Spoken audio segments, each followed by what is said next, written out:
若真是如此，那合体后的修为，本君回来啦！今日此界生灵皆为祭品。Spoiler Renegade Immortal episode 155. Setelah berhasil mendapatkan warisan mantra Baifan sekaligus pavilion koleksi, Wang Lin akhirnya menyelesaikan seluruh urusannya di alam surgawi petir.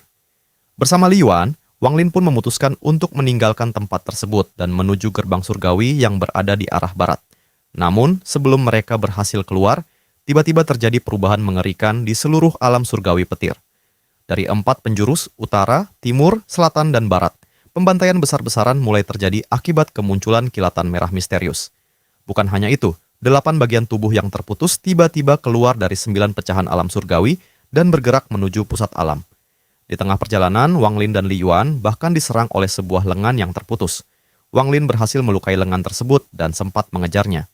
Namun, ketika melihat sebuah kaki terputus muncul di kejauhan, Wang Lin menyadari bahwa ada sesuatu yang jauh lebih berbahaya sedang terjadi. Dia pun memilih berhenti dan mengamati situasi. Tak lama kemudian, 8 bagian tubuh itu akhirnya berkumpul di pusat alam surgawi.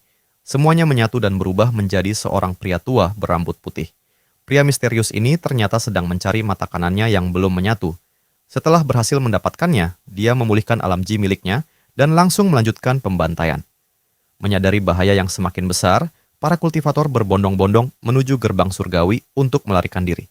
Namun, pria berambut putih itu tiba-tiba muncul di depan gerbang dan langsung menyegelnya.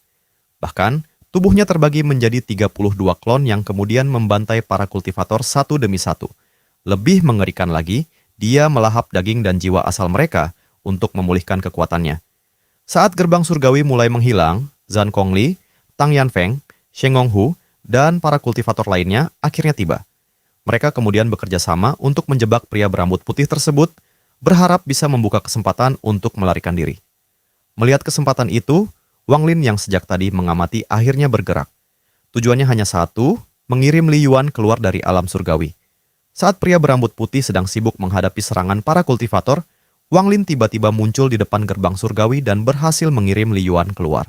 Namun sayangnya, gerbang surgawi akhirnya tertutup sebelum Wang Lin sempat ikut keluar. Kini Wang Lin terjebak sendirian.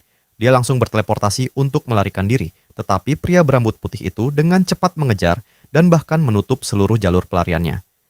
Dalam kondisi terpojok, Wang Lin akhirnya tidak punya pilihan selain menggunakan mantra panggil angin.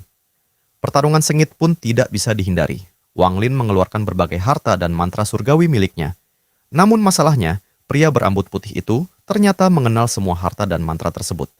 Serangan Wang Lin seakan tidak mampu memberikan keuntungan apapun. Setelah pertarungan berlangsung cukup lama, Wang Lin akhirnya mengambil keputusan nekat. Dia meledakkan tubuh darah milik leluhur darah bersama 3 naga hitam dari mantra panggil angin. Ledakan dahsyat pun terjadi dan Wang Lin berhasil menciptakan kesempatan untuk melarikan diri. Tetapi, tepat setelah itu, tiba-tiba terdengar suara Yan Lezi. Jiwa asal Yan Lezi masuk ke dalam tubuh Wang Lin dan mengambil alih kendalinya. Pria berambut putih yang selamat dari ledakan pun kembali bangkit dan mengeluarkan senjatanya. Pertarungan kedua kembali dimulai. Kobaran api dan kilatan alam ji bertabrakan dengan sangat dahsyat, hingga ruang di sekitar mereka mulai runtuh. Bahkan ketika alam ji berhasil menghancurkan jiwa asal Yan Lezi di dalam tubuh Wang Lin, jiwa tersebut ternyata terus terbentuk kembali dan kembali bertarung. Namun, yang lebih aneh lagi, setiap kali pria berambut putih berada dalam kondisi terdesak, dia selalu membentuk sebuah patung untuk mengubah penampilannya. Awalnya dia terlihat seperti seorang pria tua, tetapi setelah perubahan berikutnya, wujudnya berubah menjadi seorang pemuda. Lalu pertanyaannya sekarang adalah, sebenarnya siapa pria berambut putih ini? Mengapa dia bisa mengetahui semua mantra dan harta milik Wang Lin? Dan yang paling mengerikan, berapa banyak lagi wujud yang sebenarnya dia miliki? Pertarungan Wang Lin melawan sosok misterius ini masih jauh dari selesai, dan perubahan wujud pria berambut putih tersebut sepertinya menjadi tanda bahwa pertarungan berikutnya akan jauh lebih mengerikan.